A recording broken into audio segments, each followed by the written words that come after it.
Hello shadow gang, welcome back to another episode of story time. Video में आगे बढ़ने से पहले एक छोटी सी बट वेरी इंपॉर्टेंट बात बोलनी थी। यार काफी लोग वीडियो देखते हैं, फुल एंजॉय करते हैं, लेकिन सब्सक्राइब बटन को इग्नोर कर देते हैं जैसे एक्स की मैसेजेस। अगर आप भी उन्हीं लोगों में से हो तो भाई प्लीज अभी के अभी सब्सक्राइब कर दो। मुझे नहीं पता क्यों, लेकिन सब्सक्राइब हो जाना चाहिए। रेड बटन दबाओ, शैडो गैंग का पार्ट बनो और चलो अब शुरू करते हैं आज की एपिसोड स्टोरी।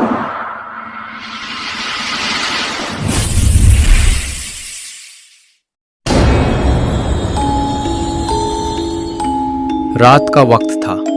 एक सुनसान गांव चंद्रपुर। हल्की बारिश, हवा तेज चल रही है।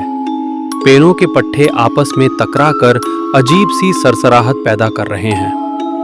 हर गांव में एक कहानी होती है, पर चंद्रपुर की कहानी सिर्फ सुनी नहीं जाती, महसूस की जाती है। कैमरा एक पुराने जले हुए घर पर रुकता है। दरवाजा आधा टूटा हुआ, अंदर अंधेरा और एक नाम दीवार पर खून से लिखा हुआ, कमला। बैकग्राउंड में एक औरत के हंसने की हल्की सी आवाज।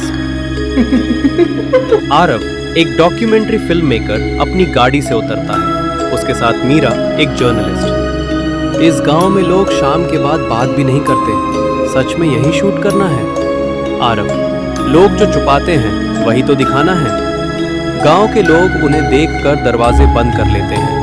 सिर्फ एक बुढ़िया औरत उन्हें घूरती है, आंखों में डर और गुस्सा दोनों। कमला फिर से याद आ गई। अब फिर खुआ होगा ये गांव। गांव का पुराना पुजारी पंडित हरिशंकर उन्हें कहानी बताता है। कमला एक सीधी साधी लड़की, शादी के बाद ससुराल में टॉर्चर, दहेज, मारपीट और एक रात उस घर में आग लग गई। पंडित, कमला मरी नहीं, कमला जल के भी जिंदा रह गई, किसी और रूप में। आरव के कैमरा में ग्लिच आता है। स्क्रीन पर एक जली हुई औरत का रिफ्लेक्शन। मीरा चिल्लाती है, पर जब पीछे मुड़ते हैं कोई नहीं होता। मीरा को बाथरूम से किसी के रोने की आवाज आती है। अराव। आवाज धीरे धीरे कमला की हो जाती है। मिरर में मीरा अपना रिफ्लेक्शन देखती है, पर रिफ्लेक्शन मुस्कुरा रहा होता है, जबकि मीरा नहीं। लाइट बंद, दरवाजा अपने आप लॉक। मीरा चीखती है। आरव दरवाजा तोड़ता है। मिरर पर लिखा मिलता है, मुझे न्याय चाहिए। आरव रिकॉर्ड्स, गांव के पुराने रिकॉर्ड्स। पता चलता है कमला को जिंदा जलाया गया था और गांव वालों ने सच छुपाया। कमला की लाश कभी मिली ही नहीं। उस रात गेस्ट हाउस के बाहर कोई नंगे पैर चल रहा होता है।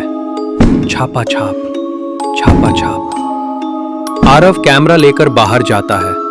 टॉर्च की रोशनी में एक जली हुई औरत, उल्टे पैर, बिना आंखों के। कमला। कमला की आवाज चारों तरफ गूंजती है। कमला, तुम सब ने देखा पर चुप रहे। गांव के लोग एक एक करके मारने लगते हैं। एक्सीडेंट्स नहीं, सजा। जो कमला के टॉर्चर में शामिल थे, उनके शरीर पर जलने के निशान उभर आते हैं। मीरा को सपने में कमला का दर्द दिखाई देता है। आग, चेख और हंसना, खौफनाक हंसना। पंडित सच मानता है, कमला को शांत करने के लिए सच दुनिया के सामने लाना होगा। आरव डिसाइड करता है, ये डॉक्यूमेंट्री सिर्फ फिल्म नहीं, इंसाफ होगी। पर कमला मीरा के अंदर घुस चुकी होती है। मीरा, तुम मुझे रोक नहीं सकते, मैं कमला हूं। मीरा खुद को आग में जलाने जाती है ताकि कमला मुक्ति पा सके। आरव उससे रोकता है और कैमरा लाइव कर देता है। लाइव स्ट्रीम में कमला की कहानी दुनिया भर में फैल जाती है। सच सबके सामने। कमला का रूप धीरे धीरे बदलने लगता है। चेहरा शांत, आंखों में आंसू। कमला, मुझे सिर्फ याद रखा जाना था, छुपाया नहीं। आग बुझ जाती है। कमला हवा में मिल जाती है। गांव में शांति। कुछ महीने बाद आरव अपनी डॉक्यूमेंट्री एडिट कर रहा होता है। स्क्रीन फ्रीज होती है। बैकग्राउंड में वही हंसना, मॉनिटर पर एक फ्रेम फ्लैश होता है। कमला अब भी देख रही है। कुछ कहानियां खत्म नहीं होती, बस चुप हो जाती है। कमला की हल्की सी हंसी।